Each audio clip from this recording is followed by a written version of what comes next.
No one could handle the billionaire's daughter until a single dad janitor did the impossible. The morning sunlight poured through the tall glass windows of the Rosemont International Academy. A school known not just for its elite education, but for its billionaire students who walked the halls like royalty. Among them was her, the daughter of the wealthiest man in the city. Everyone knew her name, but no one dared say it too loud. Teachers feared her temper. Students avoided her glare, and even the principal pretended to smile when she was near. Rumor had it 10 teachers had already quit because of her attitude. The staff whispered about how cold she was, how she never smiled, and how every attempt to reach her ended in failure. Until one Monday morning when a new janitor walked through those same glass doors. He was a quiet man, probably in his late 30s. His hands looked rough, his uniform faded, and his eyes, though tired, had a strange gentleness in them. People didn't pay much attention to him. He was just there to clean floors. But what knew was that he wasn't just a janitor. He was a single dad. He had a little girl, about 8 years old, who waited for him every evening at a small apartment downtown. Her drawings covered the fridge, and every night before bed, she'd ask, "Did you smile today, Dad?" And every night he'd reply, "I tried my best." The first time the janitor crossed paths with the billionaire's daughter was in the hallway outside the art studio. She was yelling at a staff member. Something about a painting not being good enough. When she saw him sweeping nearby, she snapped, "What are you looking at?"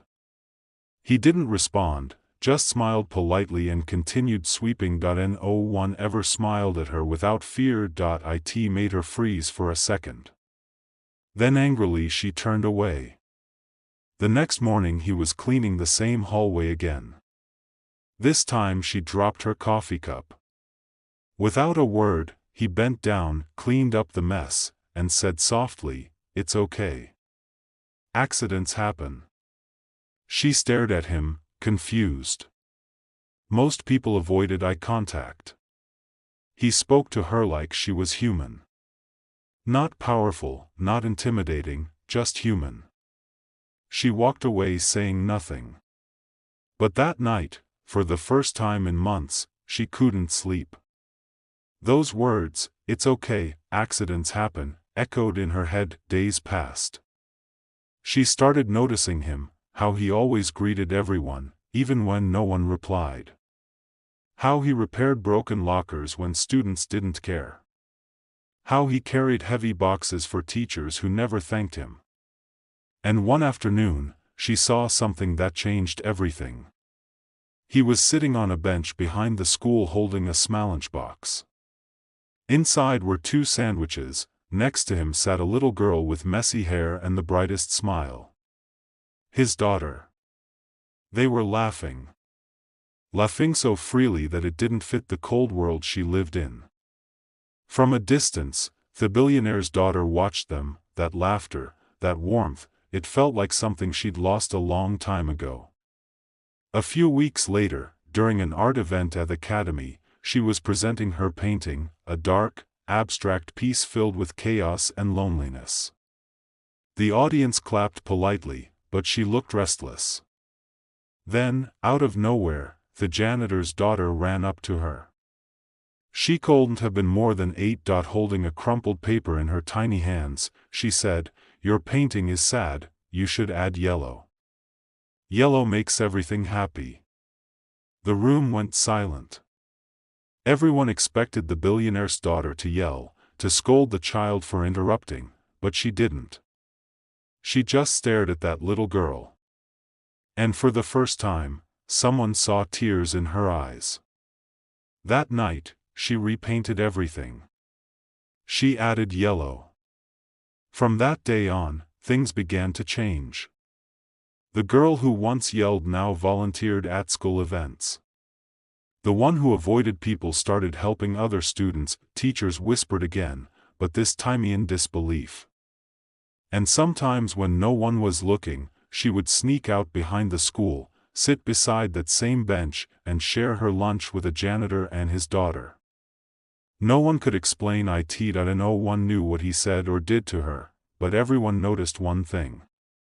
The billionaire's daughter had finally learned how to smile again.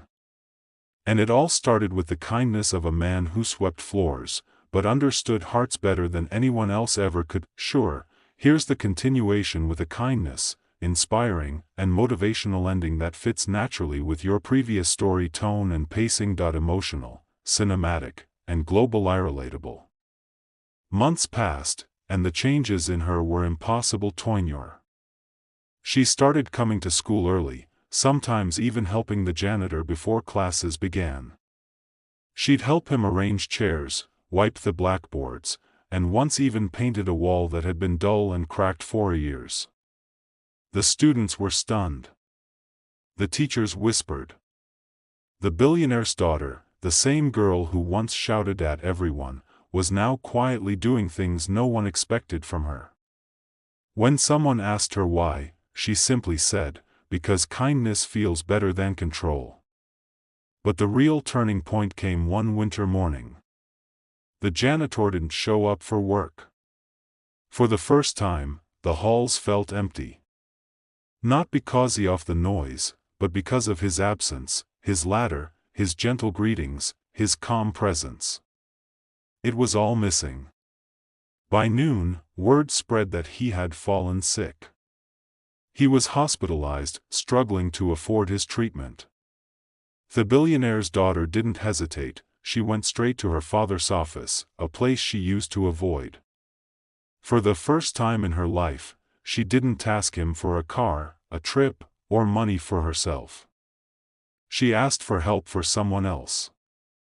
Her father was stunned, but he saw something in her eyes.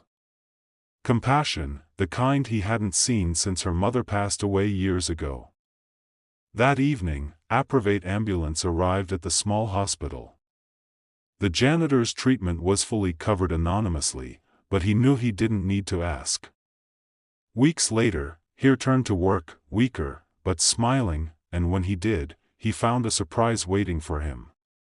The hallway he always cleaned had been freshly painted, bright yellow, with a sign on the wall that read, "Sometimes the smallest hearts hold the greatest strength." It was her idea, her way of saying thank you, not with words, but with meaning. From that day forward, she volunteered at shelters, sponsored school lunches, and quietly helped students who couldn't afford books. Her father watched from a distance, realizing something he'd forgotten long ago. Money can buy luxury. But kindness builds legacy. 2.1 afternoon, as the janitor packed up to leave, his little daughter ran ahead to say goodbye. The billionaire's daughter knelt beside her and smiled. "Your dad changed my life," she said softly. The little girl giggled. "He says, kindness is like sunlight. You can't see it, but you can feel it." The billionaire's daughter smiled through her tears and whispered, "Then I hope I can be someone's sunlight, too." That day, as the sun dipped behind the academy's glass walls, two worlds, one rich, one humble, stood side by side, and in that golden light, it was clear it wasn't wealth, power, or status that changed hearts. It was simple human kindness.